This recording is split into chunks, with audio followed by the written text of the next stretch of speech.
Good afternoon, everyone. Hello. Welcome, all the participants, to this important event.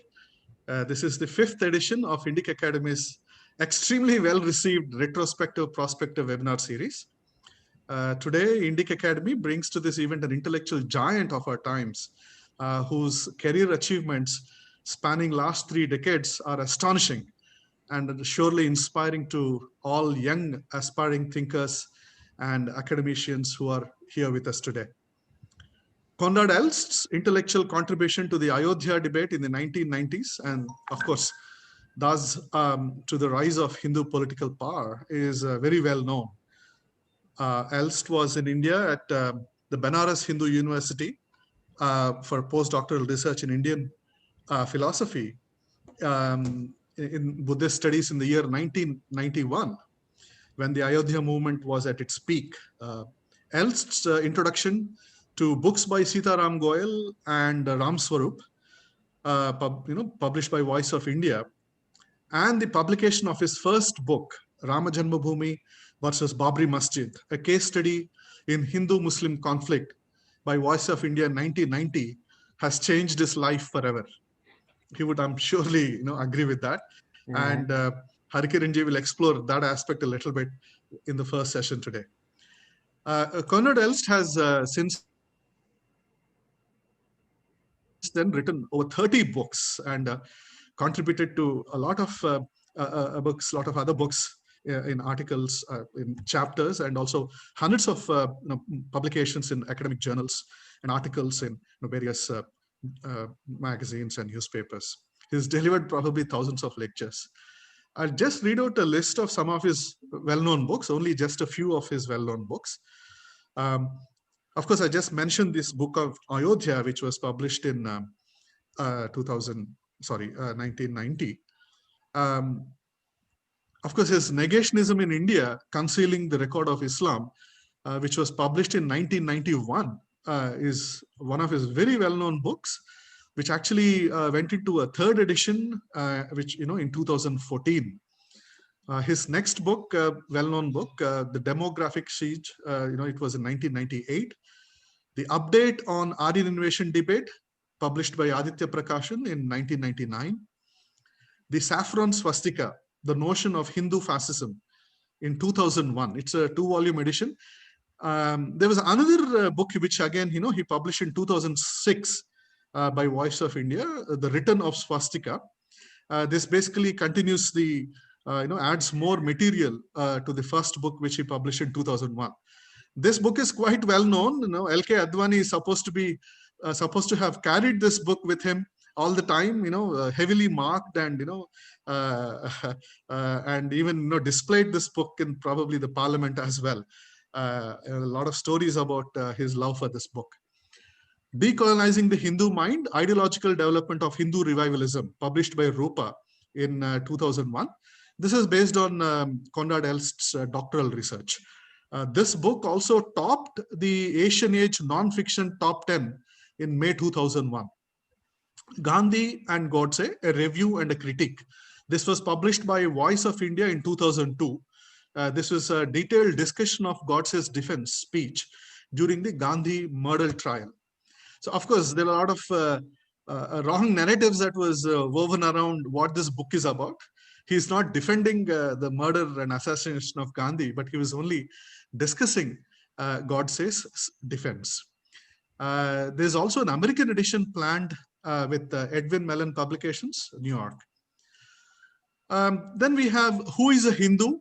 Hindu Revivalist Views on Buddhism, Sikhism, and Other Offshoots of Hinduism, published by Voice of India in 2002.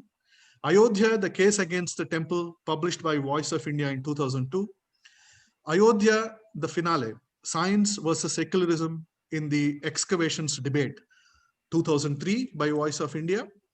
India's Only Communalist, a commemoration volume on the late historian Sitaram Goyal, published in 2005. The Argumentative Hindu, Essays by a Non-Affiliated Orientalist, published in 2012.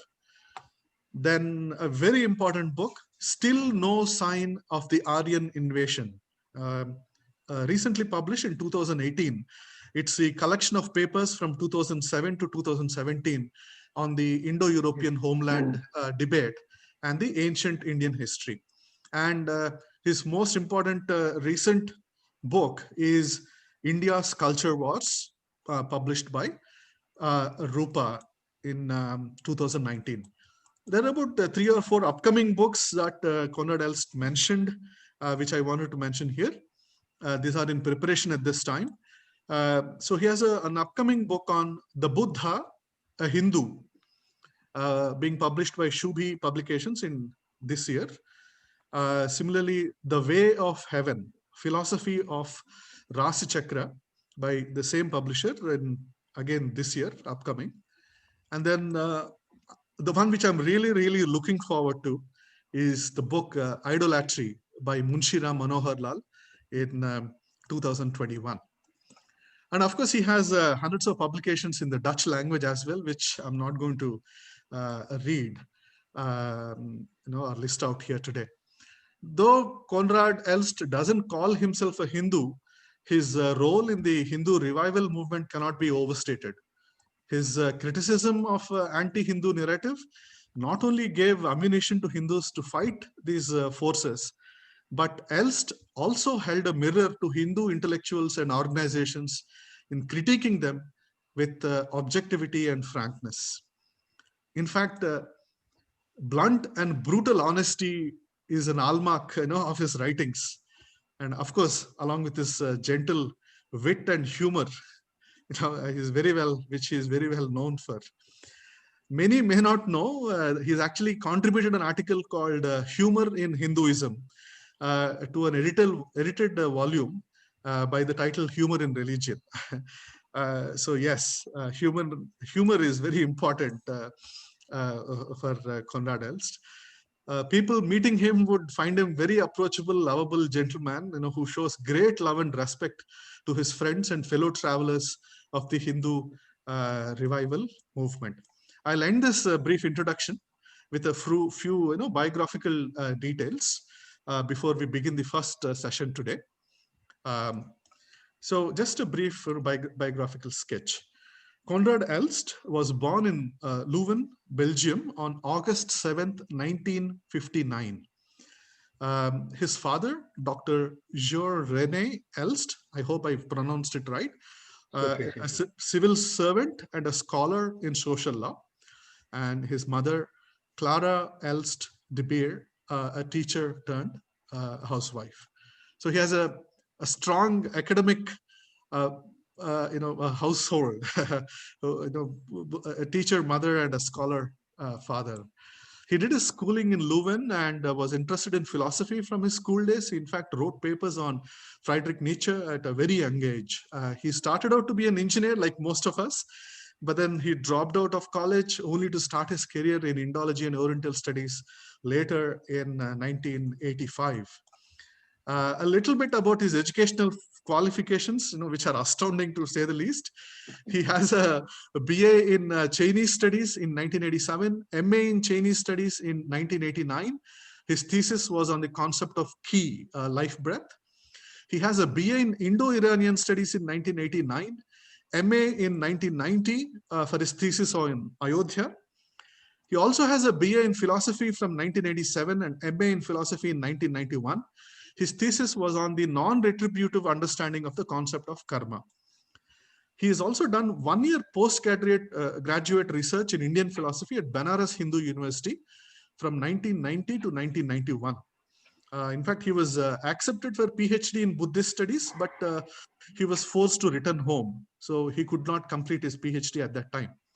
He got his PhD in eventually, I think in 1998, I think, in Asian Studies, with his dissertation on the ideological development of political Hindu movement, decolonizing the Hindu mind, and an additional thesis on the non-existence of Sanskrit references for substantiating the Aryan invasion hypothesis.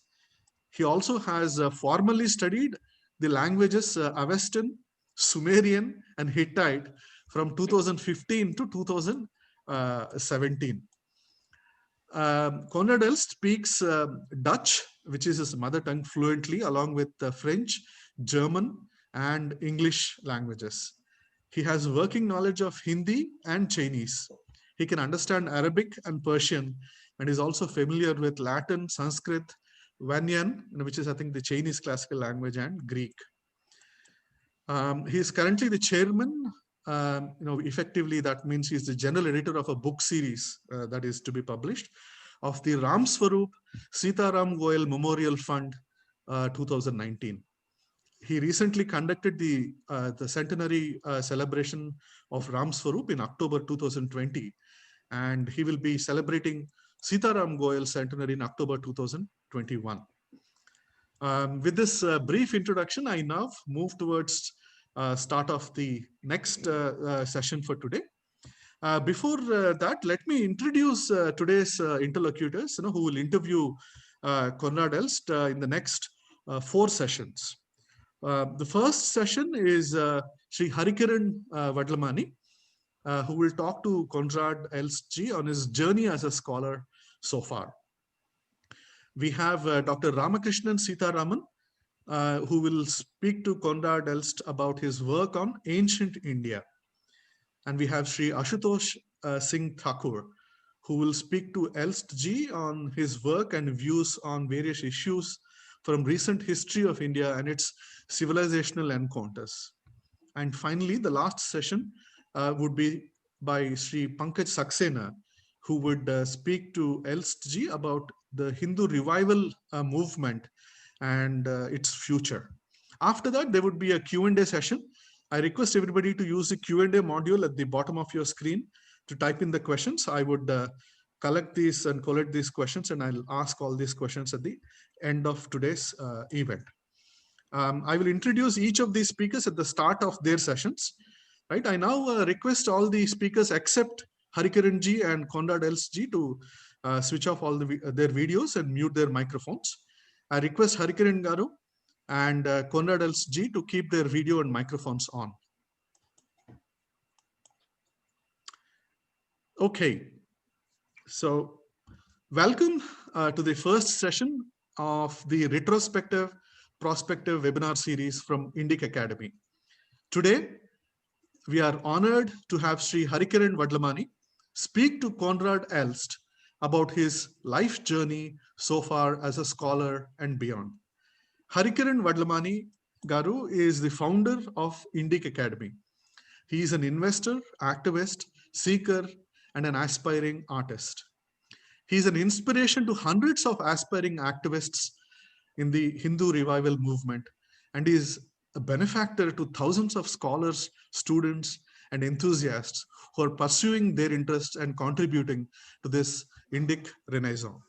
With this, I request Harikiran Garu to please start his session today. Thank you very much. Thank you. Thank you, Srinivas. That was a very generous introduction to me. Sri Gurubhyo Namaha. You know, there is this movie called Shashank Redemption. And if you go to the IMDb ratings, it's rated number 1, number 2 of best movies of all the time. And when it was actually released, it didn't do commercially well, but it is recognized as one of the classics. Now, my friend K is like the Shashank Redemption in the sense that all his life, he's not a tenured professor anywhere. He's not eating pretzels with Wetzel. He's not doing that. And his story is of persistence, tenacity, survival. There's so many things that when we just understand the kind of hardships that he has faced in his life, you feel ashamed. Actually, you feel despondent. You feel ashamed. There's so many emotions that go through you when you see such a fine scholar has not been treated well by the circumstances and the environment. At Indic Academy, we have taken a decision um, when we started this retrospective prospective series that we will target scholars who are 60 plus and ask them that, look, you have another 20 years of active life and you're celebrating your 80th, the 1,000 moon, seeing of the 1,000 moons, and you're looking back at your life. And what is there? How do you want to look back? And we want you to ensure that you look back without any regrets, without any sense of regrets. And tell us, what is the legacy that you want to leave in terms of digital legacy, in terms of a print legacy, and in terms of a human legacy, in terms of sishyas that you want to mentor, so that your uniqueness is continued as a Guru Sishya Parampara. So we have done 4 such webinars now. We have done with Balagangadhara, we have done with Vishwa Adluri, we've done with Michel Danino. And today gives me great pleasure. I've known KE for the last 6 years now. We've been interacting. He's a very difficult man to like and love. We had our share of differences. I myself remember that I was on a long flight and we were having this argument on the mail group, and I wrote a lengthy mail to him, and something happened. That mail got lost. I mean, there was no battery and I didn't charge my computer. Whatever happened, I could never send him that mail. But he's a person that most of us love to hate, hate to love. He's a very difficult man. But we are sort of settled down. Kay and myself, we have sort of settled down into a nice, comfortable relationship wherein I can call him Kay. He on a first name basis, and there's a nice, equation that I have established with him. So I want to promise in front of these 95 people that, we will celebrate Kay's 80th birthday in Varanasi. Okay, he's just finished his 60th birthday, so we can't do Shashti Purti. But we will do the 80th birthday when he sees 1,000 moons, and we'll celebrate the 80th birthday in Varanasi, because that's where he did his PhD. He came to know about Voice of Dharma, Sitaram Goel, Ram Swarup, and all that. His journey started in Kashi. So his 80th birthday, let's all take a sankalpam that we will celebrate in Varanasi. So on that note, this discussion for the next few minutes, next 20-25 minutes, is only going to know about KE more. It's just to know about him, his personality, what, all those issues. So I've just sent him a list of questions that I'm going to ask him. So I'm going to just start off by asking him, what was his relationship with RSS, and what is his current relationship with RSS?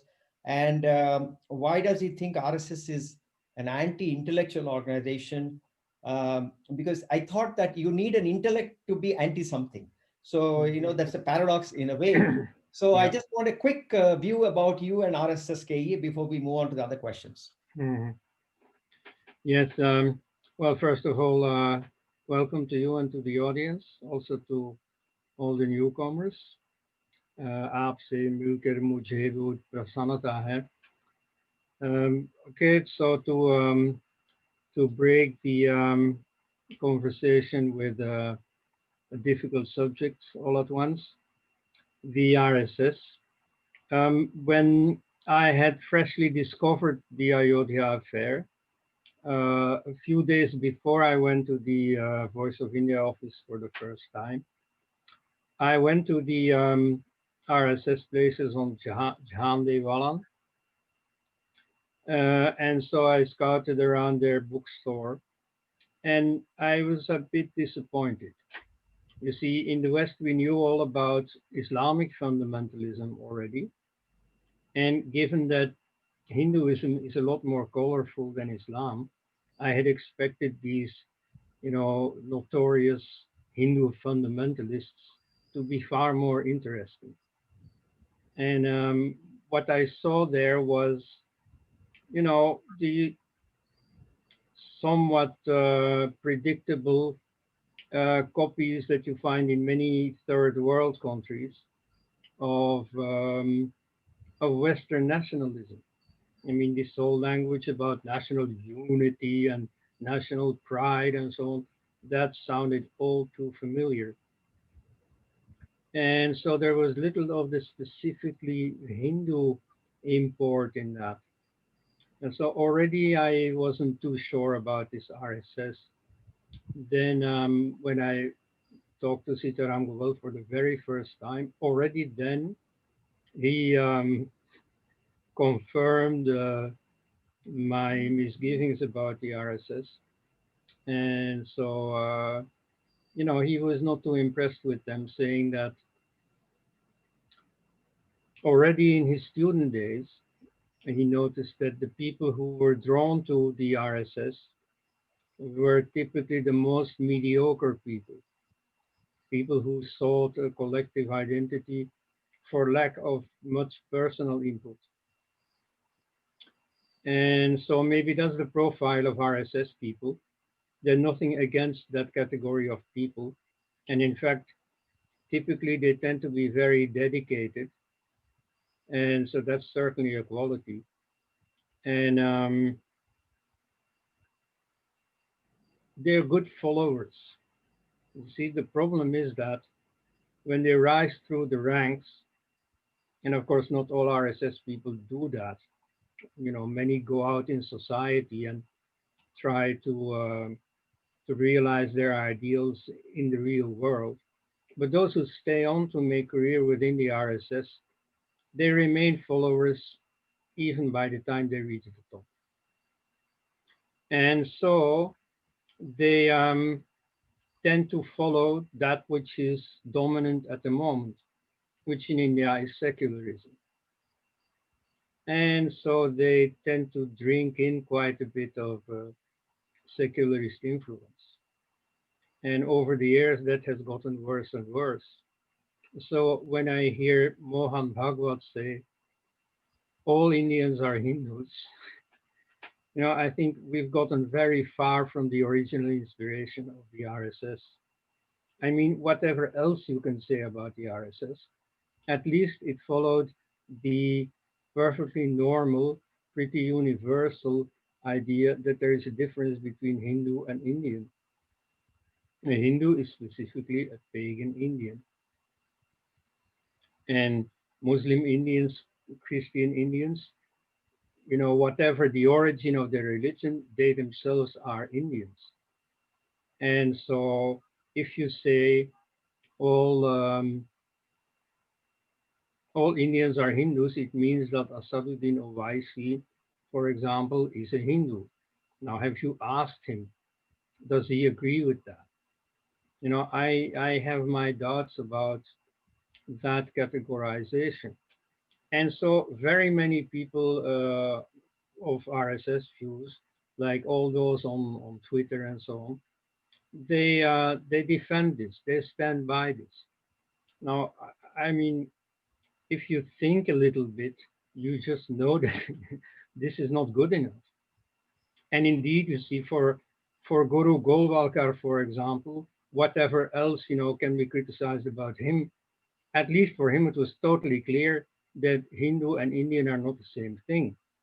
Like, for instance, he wrote famously or notoriously that as far as he was concerned, Muslims and Christians can stay in India, can be perfectly well treated and enjoy all the rights except citizens' rights. You see, they will be protected, they can make career and everything, but they should not be full citizens, not even with voting rights. They should be guests in the country. They are not the real nationals.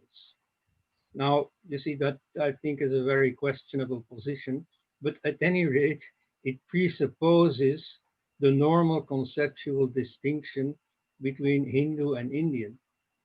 So the RSS is, I won't say degenerate, but it's certainly it has evolved towards this present position. Why? Because generation after generation, its leadership has been under the influence of secularism and has absorbed more and more secularist attitudes.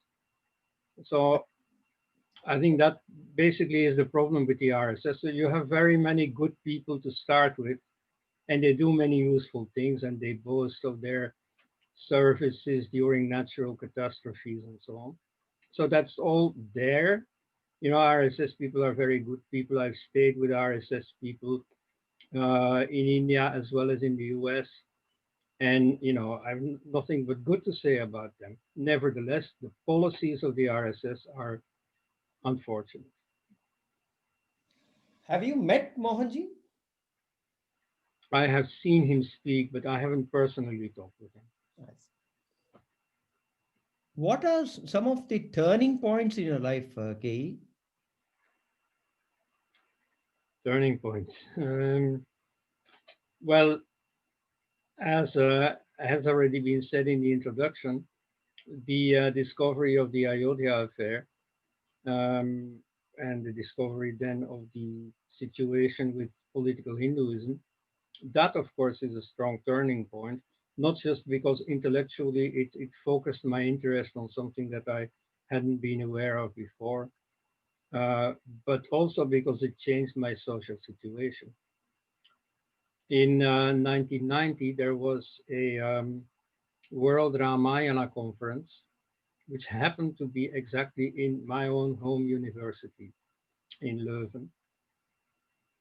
And so there I spoke about the Ayodhya affair. And I showed that, of course, there was a temple there. Now, by a number of the professors present, I was puked out. You know, they were livid that, you know, such an August conference could permit such a rabble rouser like me to even speak there. So you see, from then on, in the logical world, I was persona non grata, and this meant, for example, unable to get a job within the academic circles. And you know that would be even true among well, you know, vice chancellors or whoever has the power to decide who would be sympathetic to me, because you know I've been disinvited in very many places, even just for a one-time lecture, by people who agreed with me, but who said, "Yeah, you know, you're right, but we can't afford to be seen with someone like you." You know, so so that changed my life in a very practical sense. But you know, it's let's see the good side of it. It certainly focused my attention on a really interesting issue, in the sense that on the one hand, it is intellectually challenging, but with the promise of ending up on the right side. It's a good issue. At the same time, it's a difficult issue. There's socially a lot to achieve. There are not only the enemies, there are also on the Hindu side quite a few people who cause me problems. Tell me, remember our conversation? We were going to have dinner some point in time in Harvard with our friend there. Uh, do you think that AIT will ever be disproved in terms of will there be an acceptance by them by saying that yeah, we made a mistake, or do you think that it's just going to sort of they'll stop talking about it? How do you see that playing out? What's that Well, defining moment? What's that inflection point and saying, yes, now this theory is hogwash. Is that going to happen? Well, in the history of scientific revolutions, uh, usually people don't just turn around and say, "Oh, I was wrong. Let's go with a new theory." No, you see, people just die out. In the time of Galilee, if I may permit myself that comparison, um, few people are known to have suddenly turned around and said, "Oh yes, you see, Galilei is right." But they died out, and a new generation came up that had learned to see the things through the lenses of the new heliocentric theory, and to them it was just obvious. And so this may well happen. Um, then again, you should, of course, not underestimate the scientific honesty of many people. So I do see some people turning around. And in fact, those who are now in the out of India camp, most of them have a history of believing in the Aryan invasion theory. I myself, in my young days, have written an article explaining the Aryan invasion theory, which at that time I didn't question at all. I thought it had been proven. Tell So, me some. like recently there were some two Russian scholars who only since a few years have started working for the out of India theory, and so it happens. And so even at his old age, even Michael Witzel might turn around. I don't exclude that. What have you personally gained from the Hindu scriptures and your study of Hinduism? What has been your personal transformation because of that? Oh, well, I mean, of course, yoga. The practice of yoga that wouldn't have been there if there hadn't been the Hindu scriptures. Though usually um, a lot of that comes through several filters. First of all, you get translations, then you got people summarizing the same insights in modern books, and then people read those books and they use them in their teaching of yoga.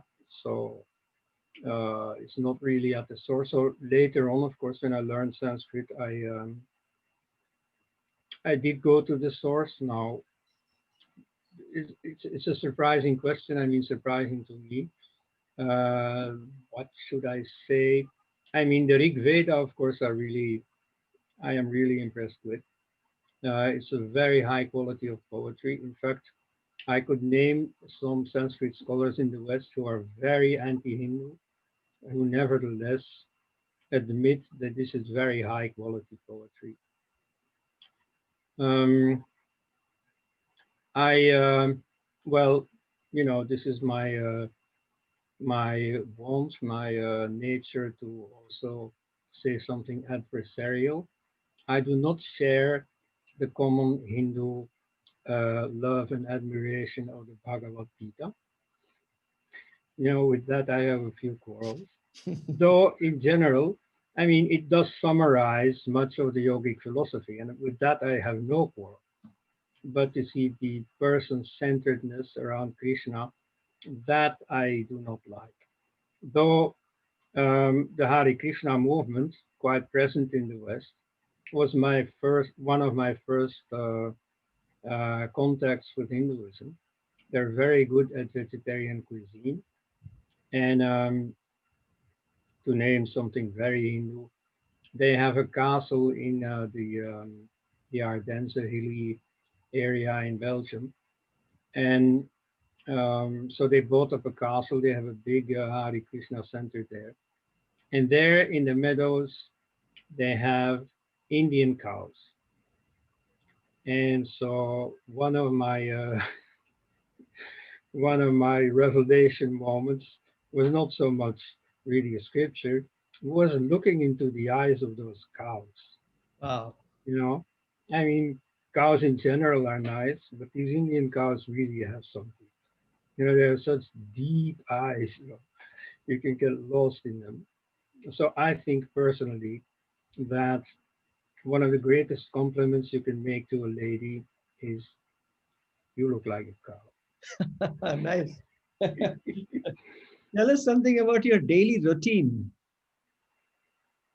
Yeah, my daily routine is not good enough.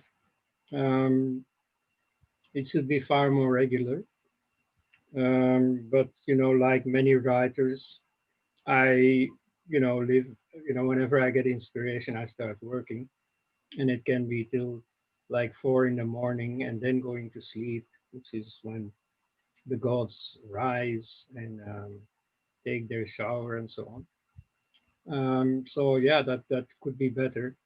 But then in other respects, at home I've been a vegetarian for many years, but outside I didn't care. And so I've taken the occasion of the Corona pandemic to set that in order. So now I'm a complete full vegetarian. Um, Also limiting my use of milk, that perhaps maybe a bit more giving into current Western fashions than Indians would do. Um, yeah, what else? Some intellectuals Indian intellectuals that you admire, be in the current crop as well as in the previous, in Hmm. Dharampal's time or in the current crop, any intellectuals that you admire? Yes. Well, first about your former question, I have to, of course, say obligatory. I would say that yes, of course, I have my daily routine of meditation and certain physical exercises and pranayama. But I suppose everybody thought that already. Now, people in India I admire. Well, I recently, because of the conference, reread Ram Swarup, and so he was a very simple man, and even in his writings, he's very to the point, not full of academic references or so, but very serious. And so I was impressed here and there with um, pioneering things he did that I wasn't sufficiently aware of. Like, for instance, there is this use of yoga psychology in analyzing the revelatory basis of Christianity and Islam, which is quite good. You see, it's one thing to say, oh, Muhammad and some of the biblical prophets simply had a mental problem, and so they heard voices, and that became the basis of religion. So that's what skeptics in the West nowadays say. Whereas his approach is far more subtle. It takes into account the fact that human beings have all kinds of states of consciousness, and so in yoga you purify these and you systematize these and you understand them. Whereas many people just fall prey to these altered states of consciousness, take them too seriously, too absolutely, and so they genuinely believe what normal people would take a distance from after it happens to them. So that's Ram Swarup. One person I really liked as a modern Hindu is Daya Krishna, who was a philosopher. He was also a friend of Sitaram Goel and Ram Swarup, because he is on the one hand very respectful of Vedic tradition, yet on the other hand, he also employs modern insights, like the idea, for instance, that the Vedas are revealed, since creation of superhuman origin. He argues against that quite convincingly. And so to to combine these two, you see, not to be too superstitious and yet not to be too negative, materialistic, and so on. I think that's the right line to follow. All right. What you were mentioning that you're working on a book on Buddhism, and we had a chat about this, and We even announced a short-term research fellowship for Western Buddhism. Mhm. What's the status of your book, as well as what are your thoughts on conflating all the good things about Hinduism to Buddha, or now we say Ayurveda is also from Buddha. You know the problem, so I don't need to talk. Yeah. But just in terms of this global movement towards Buddhism and conflating and digesting all the things about Hinduism into Buddhism, Mhm. what are your thoughts, and what can be done? Yeah. Well, the state of my book is simply at the moment I'm just collecting material. I'm not at the editing stage at all, but it's coming, promise. I mean, in my life, very often, you see, I take an initiative and then it takes years for me to seriously take it up and finish it. Like I have many unread books over here that I know I'm one day going to read. And so that's also for writing books. But that book is coming.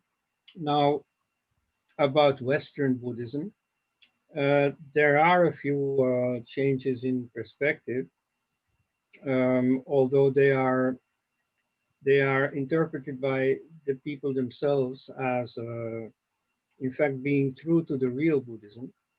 You see, they say that the Buddhism which you see, like for instance in Thailand, I went to a Thai temple. This was not in Thailand itself, but in Los Angeles. But nevertheless, you see, I saw Thai people coming there and surprise, surprise, making a sacrifice of a white chicken at the feet of the Murti of the Buddha. You see, that's rather far from how we imagine Buddhism to be. And in fact, it is historically correct that the Buddha himself objected to animal sacrifice.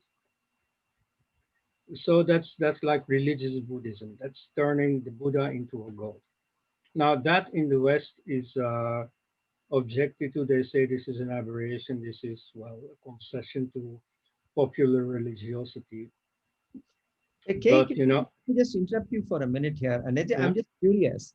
Is there, say, 100 years ago, yeah. was there a thing called Buddhism anywhere without an adjective? A non-adjective standalone Buddhism was there, that somebody was following, not the subsequent lineages or subsequent variants that Hmm. Mahayana and those forms of Buddhism, but the original Buddhism. Was there any such original Buddhist, say 100 years back, anywhere in the world?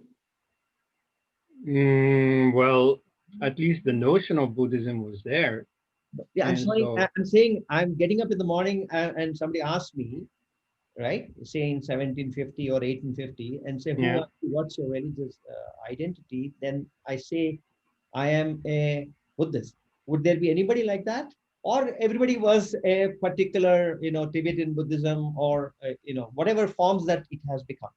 I'm just curious Yeah, how, well, because today that's the same everybody's very that's the lazy to same say Buddhism. situation with Hinduism as such. I mean, at the time when Hinduism was a whole society, you didn't have to constantly take into account the presence of Muslims, Christians, and so on. You would first of all say that you are a Shaiva, or whichever sect you belong to, as well as in identity terms, we would also say that I am a Brahmin, I am a Jat, I am by caste. Um, so where Buddhism is the norm, people would emphasize their particular brand of Buddhism, whereas where Buddhism was one of the sects among others, people were quite conscious of being Buddhist. And because their neighbors who were not Buddhists reminded them of it all the time. They usually did not know all the subdivisions. So, they called you a Buddhist. So you were quite conscious of the identity of Buddhists. I see. But yeah, but you see, as with Hinduism, here also a role was played by Western scholars. So in the mid 19th century, when they discovered Buddhism, well, first of all, At first, they didn't know the Buddha. They saw Buddhism. I mean, travelers who went to China and so on, they reported about the Buddha, about seeing Buddha statues. At first, they didn't even know that he was from India. So they thought the Buddha was Chinese. And so as they discovered Buddhism, they projected a development that was going on in the West at the same time. Critical Bible scholarship developed. And a number of intellectuals, by no means all of them, but enough to be known to all the others, developed the idea that, well, Christian history was not so nice, but especially it was based on a number of factual falsehoods, like the story of Christians being martyrs in the Roman Empire, for example. And so in that context, you see, they took a critical look at all the new religions they discovered. And so one thing they particularly liked about Buddhism, and that's not the Buddhism of this Thai temple that I described, but the Buddhism from scripture, was that the Buddha was, just like the modern Enlightenment intellectuals, wary of tradition, wary of beliefs, and emphasizing that you should examine things for yourself. So that they really liked. And then you see the Christian scholars projected onto the Buddha an important division known in the history of Christianity, namely the figure of a rebel against tradition, like Jesus himself was against the Pharisees. Then Luther, the founder of Protestantism, was against popery. And so that theme of Luther against popish priestcraft, that was projected onto the Buddha versus Brahmin priestcraft. And so they greatly emphasized the existing cleavages within the Western religious landscape. And so they overemphasized the rationality of Buddhism, whereas in reality, Indians will know, for example, that there are miracle stories pertaining to the Buddha. Some of them, in fact, reproduced in the Gospel. In Tibet, there is even an annual festival about the Buddha's miracles. So it's not all rational, but nevertheless sufficiently so to convince the scholars of this cleavage. And so now that has been popularized, all the introductory books about Buddhism put it that way. Yeah. They present the Buddha as an anti-Vedic rebel. Yeah, they're creating a completely new. I think white Buddhism is a good phrase to call it. Western Buddhism or white Buddhism, because they're creating their own God, Yeah. a Buddha who never was. But yeah, I think we're running out of time. I think we just finished our assigned 40 minutes. So it's been great chatting with you. And yes, like I was talking about Shashank Redemption, I think there'll be a celebrating your life at the age of 80 would be a Hindu redemption. So we we will redeem ourselves for all the work that you've done for us, and we are express our gratitude. I don't think so. We are doing that enough, but. Thank you once again for all that you do for us. It's really overwhelming, and I know personally the kind of struggles you've gone through, and I hope Achedin will come. I'm not sure about what's happening outside, but in our lives, at least, in your life, at least, Achedin will come. So, thank you. Thank you so much. Lovely chatting with you. Srinivas, thank you very much, Srinivas, for giving me this. Yeah. Thank you very much, Hari Kiran Garu. You started off your interview with a bang. But Koenraad handled it with his usual bluntness and honesty, which we love him for. So that was a very interesting startup session. We're all warmed up now.